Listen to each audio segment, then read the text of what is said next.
Hi hello ನಮಸ್ಕಾರ. ನೀವು ನೋಡ್ತಾ ಇದ್ದೀರಾ ಅನಿತಾ ಯೂಟ್ಯೂಬ್ ಚಾನಲ್. ನಾನಿವತ್ತು ನಿಮಗೆ ಬಾಯಲ್ಲಿಟ್ಟರೆ ಕರಗೋ ಅಂಥ ಸ್ವೀಟ್ ಹೇಳ್ಕೊಡ್ಬೇಕಂತಿದ್ದೀನಿ. ಅದರಲ್ಲೂ ಈ ಬೇಸಿಗೆಯಲ್ಲಂತೂ ತಿನ್ನಲೇಬೇಕಾದಂಥ ಸ್ವೀಟ್ ಇದು. ಅದೇ ರೀ, ಏನು ಗೊತ್ತಾ ಫ್ರೆಂಡ್ಸ್, ಕಲ್ಲಂಗಡಿ ಹಣ್ಣಿನಿಂದ ಸ್ವೀಟ್ ಮಾಡೋದನ್ನು ನಾನು ಹೇಳ್ಕೊಡ್ತಾ ಇದ್ದೀನಿ. ಬರೀ 3 ಪದಾರ್ಥ ಮನೆಯಲ್ಲಿದ್ದರೆ ಸಾಕು, ಸ್ವೀಟ್ ರೆಡಿ ಆಗುತ್ತೆ. ಬಾಯಲ್ಲಿಟ್ಟರೆ ಕರಗೋ ಅಂಥ ಸ್ವೀಟು.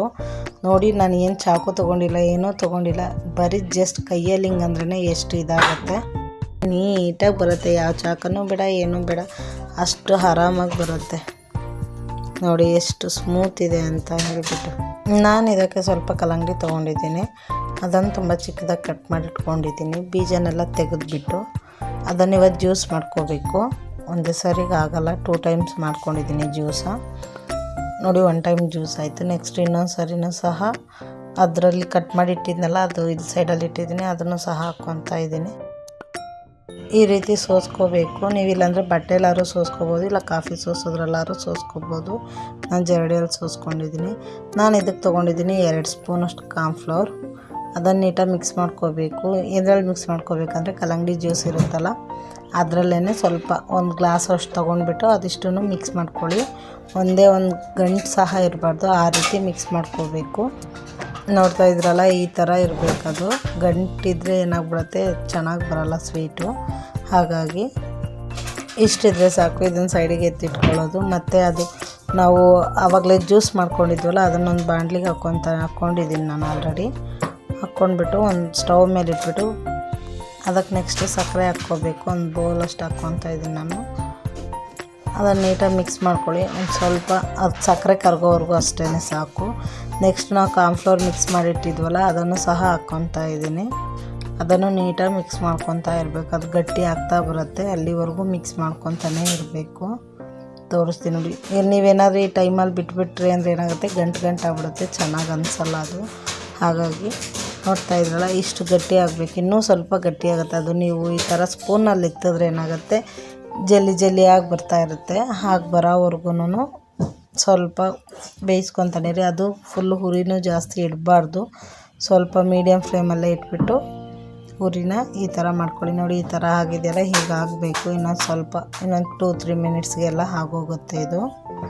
ಸೊ ಇವತ್ತೇನಕ್ಕೋಸ್ಕರ ನಾನು ಈ ಸ್ವೀಟ್ ಮಾಡ್ತಾಯಿದ್ದೀನಿ ಅಂತಂದರೆ, ಇವತ್ತು ನನ್ನ ಮಗನ ಬರ್ತಡೇ. ಹಾಗಾಗಿಬಿಟ್ಟು ಏನು ಮಾಡೋದು ಅಂತ ಗೊತ್ತಾಗಿಲ್ಲ, ಅದಕ್ಕೆ ಈ ಸ್ವೀಟ್ ಮಾಡ್ತಾಯಿದ್ದೀನಿ.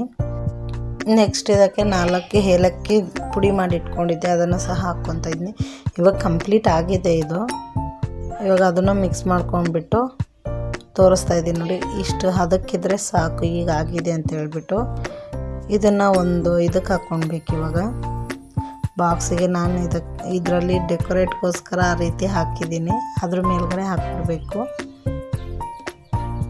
ನೆಕ್ಸ್ಟ್ ಒಂದು 1/2 ಅವರ್ ಹೊರಗಡೆ ಬಿಡಿ. ನೆಕ್ಸ್ಟು 2 ಅವರ್ ಫ್ರಿಜ್ಜಲ್ಲಿ ಇಡಿ. ಇಲ್ಲ ಫ್ರಿಜ್ ಇಲ್ಲ ಅಂತಂದರೆ ಏನು ಮಾಡ್ತೀರಾ, ಹೊರಗಡೆನೇ ಬಿಟ್ಟಿರಿ, ಕ್ಲೋಸ್ ಮಾಡಿಬಿಟ್ಟು.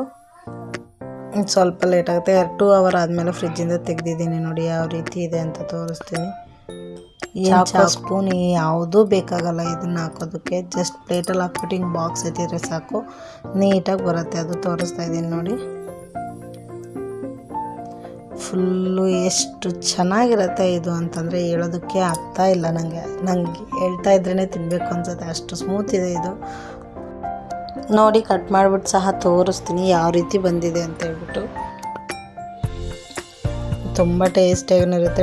ಗೆಸ್ಟ್ಗಳು ಬಂದಾಗ ಮಾಡಿಬಿಟ್ಟು ಕೊಡಿ, ತುಂಬ ಇಷ್ಟಪಟ್ಬಿಟ್ಟು ಸಹ ತಿಂತಾರೆ.